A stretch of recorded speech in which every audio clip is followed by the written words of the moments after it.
सिर्फ चस लेना है जी, जिंदगी चस लेंदे हैं। ਸਾਹਿਬ ਆ ਪੁਰਾਣ ਸਾਡੇ ਕੋਲੇ ਬੈਠੇ ਨੇ ਮੰਝੇ ਨਿਜ਼ਾਬਾਦ ਨੇ ਸਮਾਜੀ ਸ਼ਖਸੀਅਤ ਵੀ ਨੇ ਇਹਨਾਂ ਦਾ ਇੱਕ ਬੜਾ ਨਾਂ ਹੈ।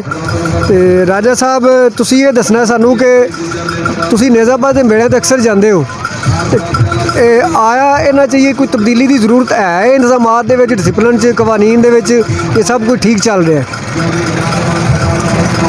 बिस्मिल्लाहिर्रहमानिर्रहीम।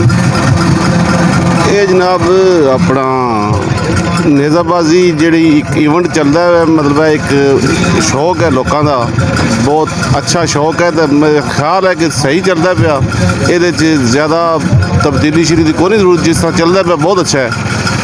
ਉਹਦੀ वजह जिन्नियां तब्दीलियां करोगे तो अजकल हर कोई चौधरी कहता वा इंज तो इंज सही। तो बहरहाल शुगर होना चाहिए, तो सकाफती मतलब शुगर है साडा, तो बड़ा मज़ा आता जी जाके।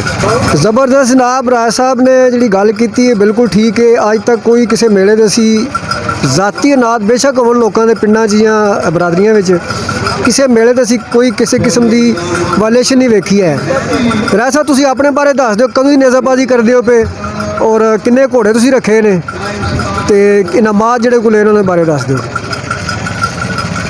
जी मैनू इन्ना ज़्यादा अरसा नहीं होया, मतलब मैं नेज़ाबाजी तकरीबन 5-6 साल तो मैं इस शोबे में, तो बड़ी चस आ रही है ज़िंदगी की। मतलब बहुत अच्छा शौक है और हर बंदे नू करना चाहिए। रॉयल शौक है और मर्दां वाला शौक है।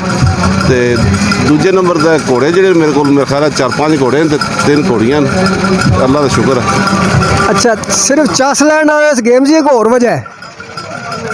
सिर्फ चस लेना है जी, जिंदगी चस लेंदे हैं। कुछ होंदे ने ਜਾਂ खेल तमाशा क्रिकेट शिकट ਜਾਂ ਇਸ ਮੇਲੇ ਤੇ ਆ ਕੇ ਲੋਕਾਂ ਨੂੰ ਜ਼ਿਆਦਾ ਖੁਸ਼ੀ ਹੁੰਦੀ ਹੈ?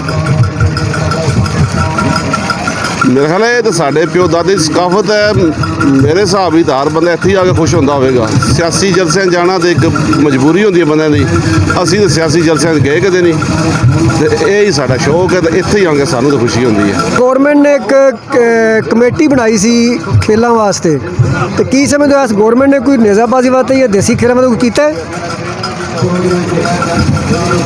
मैनू तो कोई शायद नज़र नहीं जी आई, बिल्कुल कोई मतलब है और काम ही कोई नहीं होए। तो काम चलते चलते रुके तो नेज़ाबाजी वास्ते तो कुछ भी नहीं किया, बल्कि पिछला सीजन साडा बड़ा तबाह होया दी करोने की वजह। चलो वो पार्टी का या मतलब है गौरमेंट का तो कोई कसूर नहीं, वो एक बीमारी आ गई। बहरहाल ये है कि मतलब है साढ़े वास्ते गौरमेंट ने कुछ भी नहीं किया। ਕੋਈ ਪੈਗਾਮ ਪਬਲਿਕ ਦੇ ਨਾਂ ਤੇ ਜਿਹੜੇ ਸਾਡੇ ਨਿਜ਼ਾਬਾਦ ਭਾਈ ਨੇ ਵੀਰ ਨੇ ਦੇ ਨਾਂ ਤੇ पब्लिक वास्ते पैगाम यही है कि मतलब है थोड़ी जी जिंदगी है, तो प्यार नाल गुजारो। एक दूरता ते रंजसा ते मतलब यहो जी जिहड़ियां चीज़ां ने ये कढ के ते प्यार करो एक दूजे नू। पता नहीं कदों मर जाना है, तो अपनी एक अच्छी हिस्ट्री बना जाओ।